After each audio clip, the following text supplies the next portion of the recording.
নমস্কার, কেমন আছেন সবাই? আরও একটি নতুন ভিডিওতে সবাইকে স্বাগত জানাই। দিনটা আমার শুরু হয়েছিল খুব ব্যস্ততার মধ্যে দিয়ে। আগের দিন যেহেতু অনেক রাত করে ঘুমিয়েছি, তাই উঠতে একটু দেরি হয়ে গিয়েছিল।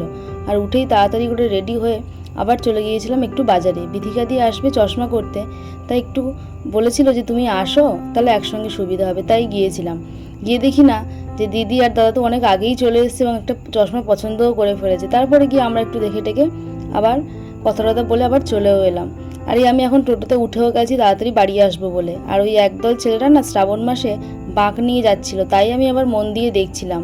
আর এই যে টোটোটা ছেড়ে দিল, এখন বাড়ি যাই। বাড়িতে এসে তো আরও এক কাজ, তাড়াতাড়ি করে ফ্রেশ হয়ে কিছু খেয়ে আবার বসে গেলাম কাজে, কারণ কিছু কাজ বাকি ছিল আগের দিন রাতে করে রাখা হয়নি, তো সেগুলোই এখন বসে বসে সারলাম।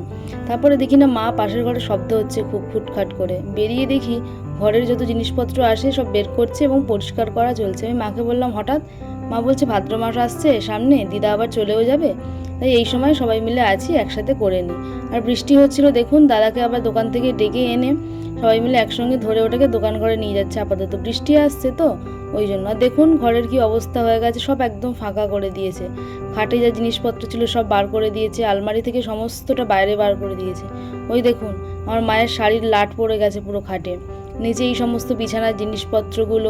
আসলে মায়ের ইচ্ছে ছিল খাট আলমারিগুলো একটুখানি জায়গা পরিবর্তন করবে, তাই এই ব্যবস্থা।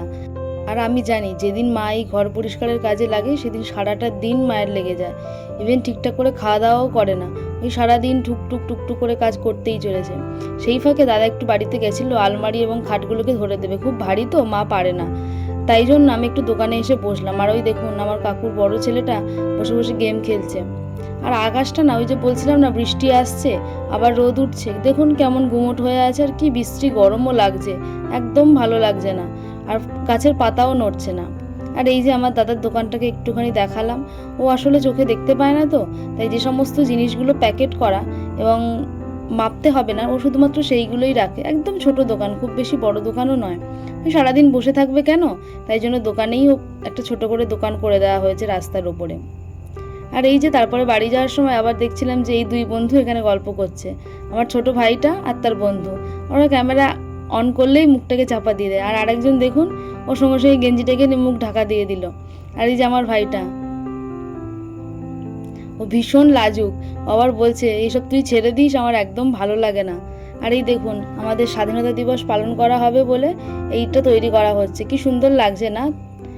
আরেকটা জিনিস আপনাদেরকে দেখাই, আমার মায়ের সমস্ত জিনিস বার করে দিয়েছে, সমস্ত ভালো ভালো শাড়ি সব কিছু, কিন্তু এই জিনিসটাকে বের করেনি। মা বলছে না এটাকে একদম বের করবি না। ইভেন মা এটাকে কেউ হাতও দিতে দেয় না কাউকে, বলছে না তোদের কাউকে হাত দিতে হবে না।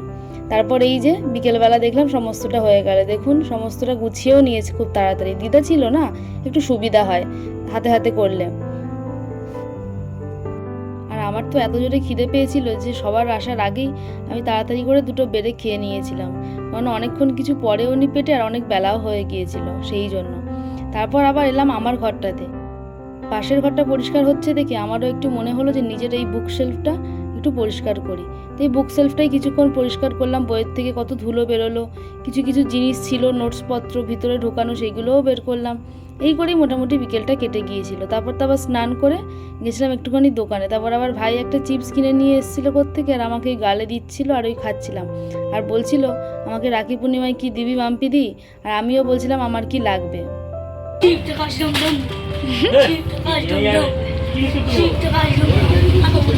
আচ্ছা আজ তবে আসি, সবাই সুস্থ থাকবেন, ভালো থাকবেন আর সাবধানে থাকবেন। আর আমার ব্লগটা কেমন হলো জানাবেন।